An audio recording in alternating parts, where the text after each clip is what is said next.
Olá, muito boa noite para você que acompanha a TV Evangelizar nesta quinta-feira. Boa noite também para você que nos ouve pela Rádio Evangelizar. Nós vamos entrevistar agora a candidata Cristina Grêmio. Cristina Grêmio do Partido da Mulher Brasileiro, PMB. Ela que disputa a Prefeitura de Curitiba no segundo turno com o candidato Eduardo Pimentel, do PSD. Cristina Grêmio, muito boa noite. Um prazer tê-lo aqui. Obrigada, Luciano. Um prazer estar aqui conversando com você, com a audiência da TV Evangelizar. Uma alegria mesmo. E a partir de agora você pode ver aí no monitor que nós temos um relógio na tela. Teremos 25 minutos para falar sobre temas fundamentais, importantes para o futuro de Curitiba, para o futuro da nossa capital. Candidata Cristina Grêmio, a senhora chegou ao segundo turno das eleições. Na reta final, teve 31% dos votos dos curitibanos. Neste primeiro turno, a senhora não teve espaço de propaganda no rádio e na televisão. Então, a sua campanha basicamente foi de rua, boca a boca, o contato com a população. A senhora já tem esse know-how por ser jornalista de muitos anos desse contato. E também pela internet, redes sociais principalmente. Agora não. Agora o jogo se equipara, a senhora tem o mesmo tempo do seu adversário, tanto no rádio quanto na televisão. Qual será o tom da campanha de segundo turno? Eu vou seguir o trabalho que eu já tinha começado a fazer, ainda que de forma discreta, porque não tinha esse espaço, né? E é preciso esclarecer, porque muitos eleitores não entendem, por que ela não foi para a televisão, ela não quis falar de plano de governo, ela não tem plano de governo, só surge todo tipo de confusão. Eu tenho um plano de governo, é obrigatório ter um plano de governo, registrar no TSE, no momento em que a gente pede o registro da candidatura, então está no site do TRE, desde o momento em que eu registrei meu pedido de candidatura, depois da homologação do nome na convenção do partido. Eu tive o meu site hackeado, mas consegui a duras penas reconstruir, e no meu site cristinagremio.com.br também está já há várias semanas o plano de governo disponível para quem quiser ler. É gostoso falar, e eu tenho muita alegria de dizer, ele foi construído com a ajuda de mais de 200 voluntários, especialistas em várias áreas, gente de dentro da prefeitura que queria apontar para mim os gargalos que existem no serviço público. Então é um plano de governo que foi feito para ser lido. Acessem e leiam. Agora, eu não tive realmente oportunidade de estar na TV porque a lei eleitoral prevê que partidos pequenos, e é o caso do Partido da Mulher Brasileira, que ainda não conseguiram eleger deputados federais e senadores, não têm nem tempo de rádio e TV e nem fundo eleitoral, o famoso fundo eleitoral. O que é isso? É o seu dinheiro, do pagador de impostos, que uma partezinha dele, em vez de reverter para você em serviços de saúde, educação, segurança pública, o que a gente espera, né, receber da gestão pública, ele vai para os partidos usarem nas campanhas eleitorais, só que o meu partido não tem. Então, zero de dinheiro público usado na minha campanha, nenhum segundo de tempo de rádio e TV e, muito honrosamente, uma campanha que foi abraçada pela população curitibana. É importante dizer que a minha candidatura é uma candidatura orgânica. Eu sou jornalista há 34 anos, sou curitibana, filha, neta, bisneta de curitibanos. Meu trisavô, uma curiosidade, foi o primeiro médico cirurgião de Curitiba. Eu tenho trazido essa história pessoal para mostrar a minha ligação com a cidade. Doutor Trajano Reis, é nome de rua ali no Largo da Ordem. Então, eu tenho uma história com Curitiba muito forte, muito firme, de muito amor pela cidade. Fui repórter de televisão por 26 anos, desses 34 anos em que eu sou jornalista, sendo que 20 deles em Curitiba. Então, eu percorri todos os bairros da cidade inúmeras vezes, ouvindo as pessoas. Quer dizer, eu tenho uma ligação forte com Curitiba e isso tudo foi tendo aderência na minha campanha pequenininha, de formiguinha, boca a boca. Eu passei 9 meses dormindo de 2 a 4 horas por noite e trabalhando muito, indo em todos os lugares onde me chamavam. Eu sofri uma asfixia grande pela própria imprensa, e não necessariamente porque não havia interesse em me ouvir, mas como a lei eleitoral não me dá espaço de rádio e TV, eles também não iam atrás de quem eles achavam que não tinha nenhuma projeção, por não ter esse espaço. E aí eu não era convidada para sabatinas, para debates, nas matérias jornalísticas sequer mencionavam o meu nome, era sempre aqueles nomes que estavam em evidência ali por serem de partidos grandes, por já serem conhecidos na política. Quando começou a surgir o nome, porque o eleitor mencionava, aí eles citavam lá os outros candidatos, mas não citavam necessariamente este ou aquele. Os institutos de pesquisa passaram 7 meses pesquisando outros nomes e não o meu. O meu nome não aparecia nos institutos, então, por isso, na reta final, apareceu o meu nome. Mas, assim, não é porque o meu nome não tinha aderência junto à população, é porque, paulatinamente, com o trabalho intenso que eu fiz mesmo conversando com as pessoas, conversando com comerciantes, aceitando convites para falar com associações de classe, eu fui sendo conhecida como candidata. E aí eu comecei a ser citada, mesmo que os institutos não citassem, as pessoas diziam, eu vou votar em outra candidata que não está nessa lista aí. E aí eles eram obrigados a colocar naquela pesquisa espontânea. E ali eu comecei a pontuar, aí alguns veículos de imprensa começaram a me chamar porque tinha uma pontuação já mais ou menos expressiva, lá 5%, 6%, e assim eu fui para 11%, fui para 13%, fui para 20%, cheguei em 31%. Uma alegria, agradeço os votos de cada um dos 291.523 eleitores que escolheram 35 no dia 6 de outubro. As primeiras pesquisas, candidata, eleitorais mostravam um outro candidato no segundo turno com o atual vice-prefeito aqui da cidade. Esses candidatos terminaram a corrida em terceiro e em quarto lugares. Juntos, eles somam mais de 25% do eleitorado aqui da capital. E agora eu lhe pergunto, como é que está o seu trabalho para buscar alianças com esses candidatos? Já começou, já teve conversas com eles, com os seus partidos? O que eu posso dizer é que, de minha parte, candidata Cristina Grêmio, eu estou mais focada no atendimento à imprensa, porque agora, sim, inclusive imprensa nacional, em 2 dias eu dei 19 entrevistas.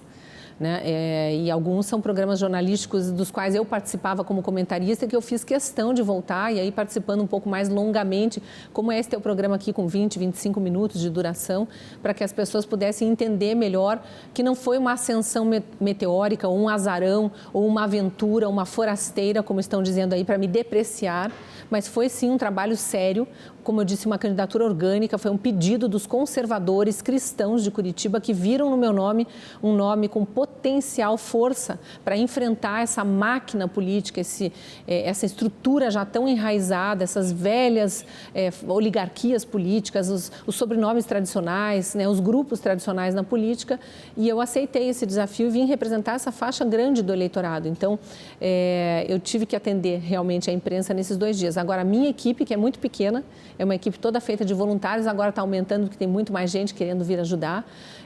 Mas essa equipe recebeu, sim, já ligações. Eu mesma já recebi ligações, não só me parabenizando, de pessoas, figuras expressivas da política nacional. Eu tenho muito apoio por ser jornalista e conhecida deles como fonte, né? Eles eram minhas fontes jornalísticas e agora vindo me dar os parabéns, sendo inclusive de partidos que estão na base do meu adversário, mas me respeitando profundamente, elogiando o trabalho feito, desejando sorte. E a gente, claro, que está buscando apoios que também são importantes agora nessa fase 2 da campanha. Bom, uma fase que promete ser mais propositiva, vamos falar de propostas. Um dos temas importantes é a mobilidade, né? Curitiba é conhecida, claro, como uma cidade modelo para o Brasil, até mesmo para países, né, e para outros países, mas a gente sabe que nem tudo são flores. Quem vive a cidade sabe muito bem disso. Né? Há problemas, há gargalos no transporte público, mobilidade, acessibilidade. Quais as suas propostas para esse setor, para a mobilidade urbana? Então, esse grupo de 200 voluntários, sendo a maior parte deles especialistas, alguns usuários dos serviços públicos ou, né, enfim, pessoas que circulam pela cidade, trouxe essa questão como uma das 5 questões prioritárias para a gente trabalhar. Então, tem sempre aquela questão de saúde, educação e segurança pública, que em todas as cidades, em todos os lugares, imagino eu, do mundo, são prioridade para a população. E no nosso caso veio também a questão da mobilidade urbana e da população de rua. Mas entrando bem na tua questão, que é a da mobilidade urbana. Curitiba precisa de um novo modal. A cidade cresceu muito. Veja, eu falei que eu sou de uma família que eu sou a 4ª geração curitibana na família. Então, eu ouço desde criança histórias de uma Curitiba de 100 mil habitantes. Nós temos 2 milhões hoje. A Curitiba da minha infância tinha 500 mil. A Curitiba do meu início de jornalista, comecei a trabalhar como repórter no 3º ano da faculdade, em 1990, ainda tinha todo o entorno desocupado. O que significa que a gente viajava, entre aspas, pelo mapa da cidade antes de chegar em São José dos Pinhais, ou em Araucária, ou em Campina Grande do Sul, e agora não mais. A gente muda de município e parece que está ainda dentro do mesmo. A cidade está toda povoada. Claro que os problemas de mobilidade se agravam, né? Por que a gente precisa de um novo modal e não é metrô, tá, pessoal? Essa história do metrô eu estudei a fundo com os especialistas em mobilidade urbana, em novos modais. Metrô nenhum do mundo se pagou até hoje. Essa era uma informação que eu não tinha e trago com muita honestidade para a discussão pública, porque a gente tem que decidir. Se a cidade decidir que a gente quer metrô e não há demanda em Curitiba para metrô, apesar de a gente ter crescido e sermos, sim, uma grande metrópole, não existe demanda. Então, a gente teria, sei lá, uma linha de metrô que é caríssimo, para ser muito bem utilizada por muita gente na hora do rush e ficar ociosa o resto do dia. Com uma conta que seria paga, se fosse paga, talvez pelos nossos trinetos daqui 100 anos. Então, eu tenho dito que a minha grande proposta, eu vou governar ouvindo as pessoas. Se a maior parte dos curitibanos disser queremos assumir essa dívida e os nossos trinetos que se danem, é a decisão da maioria, eu como gestora vou executar. Mas a gente tem uma outra questão que nunca trazem à tona nessa discussão, que é a questão ambiental. Curitiba está sobre uma área imensa de um aquífero, que é uma preciosidade que nós temos, água pura no subsolo. Como é que você começa a escavar a cidade inteira para colocar metrô e o que você faz com toda essa água subterrânea? É uma obra de engenharia muito maior do que a própria obra do metrô. Então, realmente vai ser muito oneroso. Por outro lado, é uma cidade plana, planejada, que tem aí as canaletas de ônibus, a gente só colocando trilho ali já resolve, coloca um modal que é muito mais confortável, dá para fazer com preço mais baixo que o atual preço do ônibus. Eu estive em Santos recentemente para conhecer, está nas minhas redes sociais, tá, pessoal? O vídeo que eu fiz no VLT de Santos.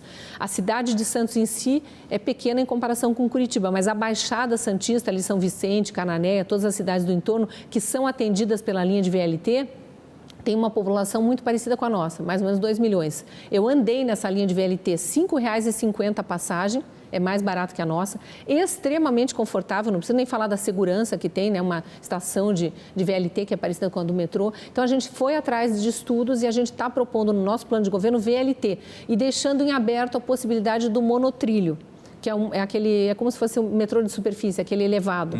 Só que ali tem um problema que eu vou ter que encarar desapropriações em locais muito urbanizados, pegar uma 7 de setembro. Como é que eu vou passar um trenzinho ali, um metrô, passando na frente da janela do primeiro andar dos prédios?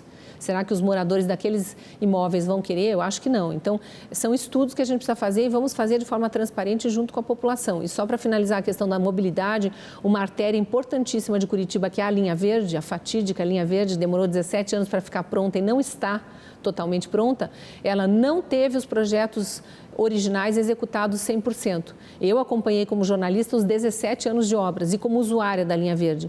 Não foram executados os viadutos e trincheiras que tiram os sinaleiros da linha verde.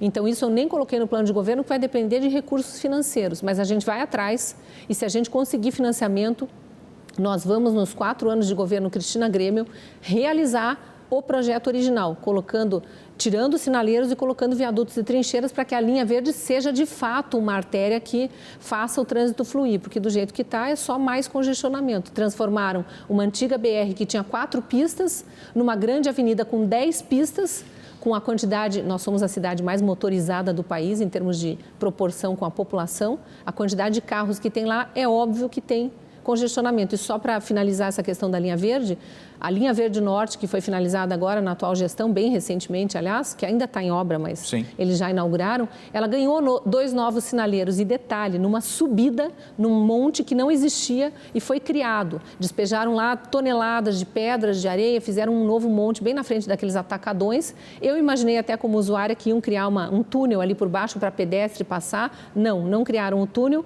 O pedestre tem que atravessar a linha verde, então tem que ter sinaleiro para pedestre, numa subida. Nós temos um pouquinho mais de 11 minutos para a gente cumprir os nossos 25 e alguns temas ainda para tratar. Entre eles, o tema da segurança pública. O que é que a senhora propõe para a cidade, para uma cidade mais segura? Bem importante dizer, especialmente para os nossos guardas municipais. A gente sabe que o efetivo está muito defasado. Falam que o ideal para Curitiba, para essa população, e são números estatísticos da própria ONU, de organismos de segurança da ONU, o ideal para Curitiba seria 4.000 guardas municipais. Nós estamos com 1.300 no atual momento. A atual gestão tinha prometido, quando se reelegeu em 2020, um concurso para mais 600 guardas para suprir ali o mínimo do mínimo, para ter pelo menos metade do ideal. Não foi feito esse concurso. Então, colocamos no nosso plano de governo e faremos o concurso para a guarda, se for possível, até para mais do que 600, para repor um pouco, minimamente, né, o efetivo que é preciso ali.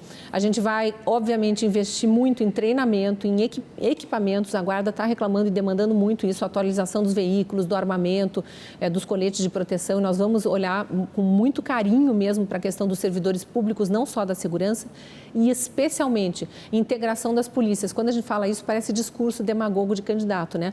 O que é isso? Você tem que investir pesado em tecnologia. E o mundo atual nos permite isso. A gente está com a inteligência artificial aí engolindo até os empregos, né? Nós precisamos, de fato, integrar a polícia. Quando o boletim de ocorrência é feito na Polícia Civil, o crime já aconteceu há muito tempo. A Guarda Municipal já atendeu, ou a Polícia Militar. Por que isso já não chegou antes para a investigação começar e o criminoso ser localizado? Sim. A gente tem que melhorar a tal da muralha digital, câmeras com reconhecimento facial pela cidade inteira. Com todo respeito à privacidade das pessoas, mas acho que todo mundo abre um pouquinho mão da sua privacidade, né? Se estiver chupando o dedo na rua, vai ser flagrado, mas a gente vai conseguir reconhecer o criminoso de imediato. Então, a gente vai investir muito pesado nisso e temos tecnologia e temos apoio, inclusive de polícias militares e civis de outros lugares do Brasil que vieram me ajudar a desenhar o plano de governo, porque a gente tem pequenas cracolândias formando em Curitiba e o pessoal de fora dizendo não deixem isso acontecer com Curitiba. Aconteceu com São Paulo, aconteceu com Rio de Janeiro porque não cuidaram lá atrás. Vocês ainda têm tempo. Então, nós vamos investir muito pesado, aproveitando essa expertise de policiais de outros estados também para nos ajudarem.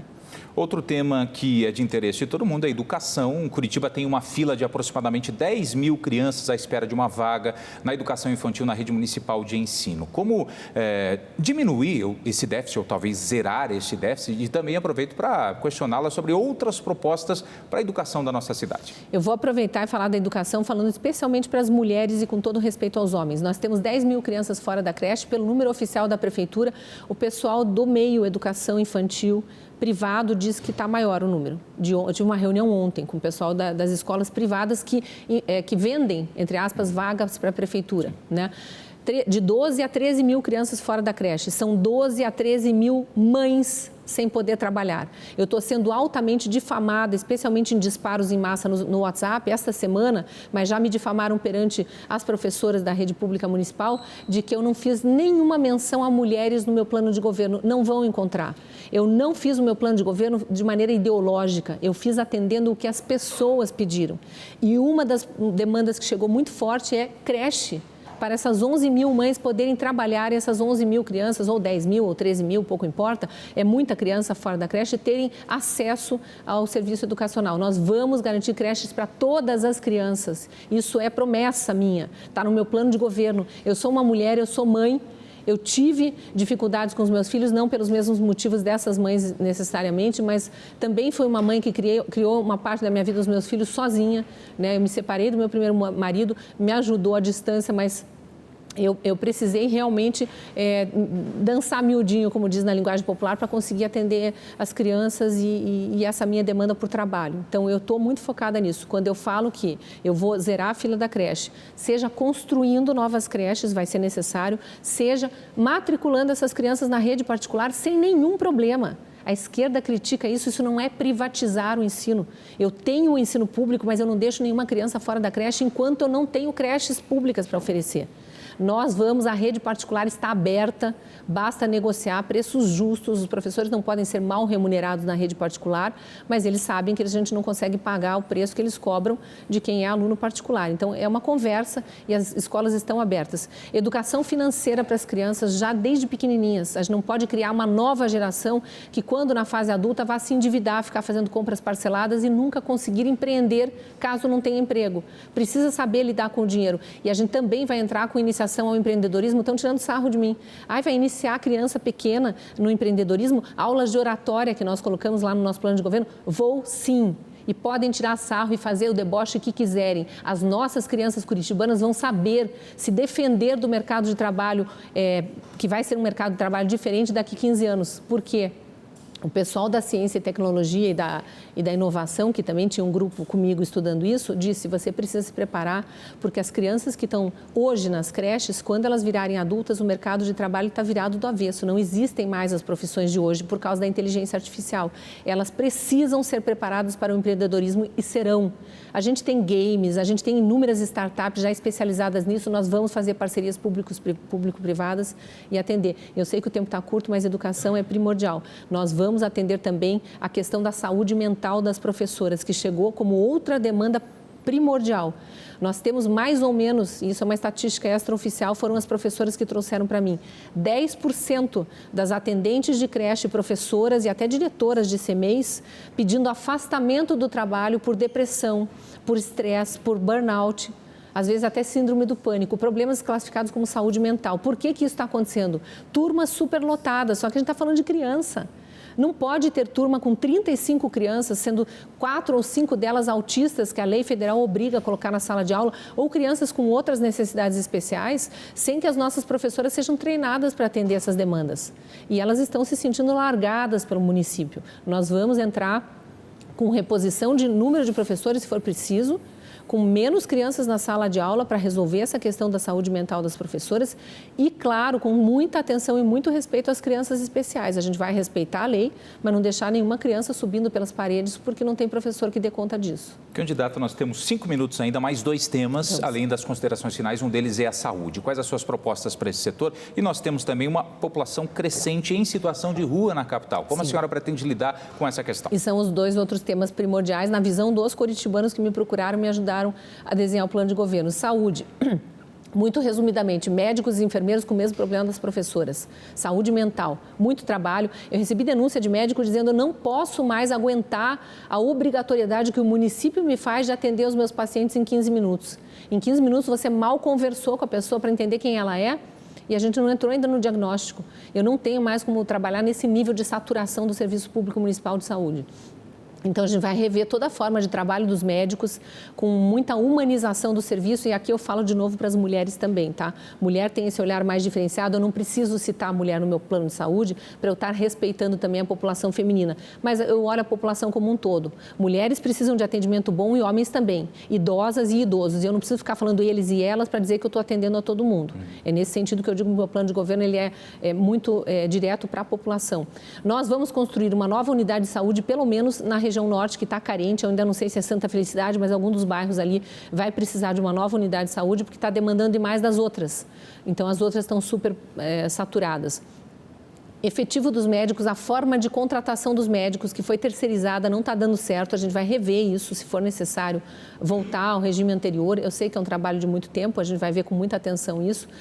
E, principalmente, focar na redução do tempo de espera para atendimento, tanto no posto de saúde, ali no atendimento emergencial, quanto no atendimento especializado. É impossível uma pessoa que está com suspeita de uma doença grave, que precisa fazer um exame para detectar se um tumor é benigno ou maligno, esperar 9 meses por um exame especializado. Nós vamos acionar a rede particular de clínicas e de laboratórios, contratar mesmo, o município tem condição para fazer isso, e a gente vai pedir que eles estendam o horário de atendimento, as clínicas vão gostar, o município arca com a hora extra dos funcionários em horário noturno e tal, e o SUS vai para dentro da clínica particular e do laboratório particular.